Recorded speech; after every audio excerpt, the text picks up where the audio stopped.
பாண்டிய மன்னர்கள் ஆட்சி பண்ணது. அப்ப பாண்டிய மன்னர்கள்ட்ட இருந்து இந்த நிலமானது எப்படி நாயக்கர் கையில போச்சு? அதை பத்தி அவங்க பேசுவாங்களா? பேச மாட்டாங்க.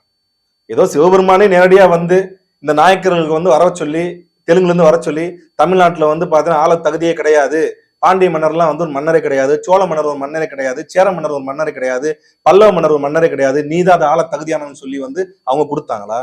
அப்படி கிடையாது. ஆனா இப்படி இருந்த ஒரு பாண்டிய மன்னருக்கு ஒரு பெரிய சிக்கல் ஒன்று இருந்துச்சு. இன்னைக்கு வந்து தமிழர் நம்ம தமிழ்நாட்டுல இவ்வளவு தூரம் நம்ம கஷ்டத்தை அணைக்கிறதுக்கு மிக முக்கியமான ஒரு ட்விஸ்ட் நடந்துச்சு. என்ன நடந்துச்சுன்னா, அப்ப இந்தியாவுல தமிழ்நாட்டை தவிர ஒட்டுமொத்த இந்தியாவும் வந்து பாத்தீங்கன்னா ஒரு மிகப்பெரிய ஒரு சுல்தான் பேரரசு கட்டுப்பாட்டுல இருந்துச்சு. அவர் யாருன்னா அலாவுதீன் கில்ஜி. மிகப்பெரிய பேரரசு. இந்தியா ஃபுல்லா வந்து பாத்தீங்கன்னா வந்து பிறை நிலா கொடி பறக்குது. தமிழ்நாட்டில் மட்டுமே மீன் கொடி பறந்துகிட்டு இருந்துச்சு. அவ்வளவு வலிமை மிக்க பாண்டிய மன்னன் தன்னோட வாரிசு உரிமைக்காண்டி இங்கிருந்து அலாவுதீன் கில்ஜியை போய் பாக்குறாப்புல.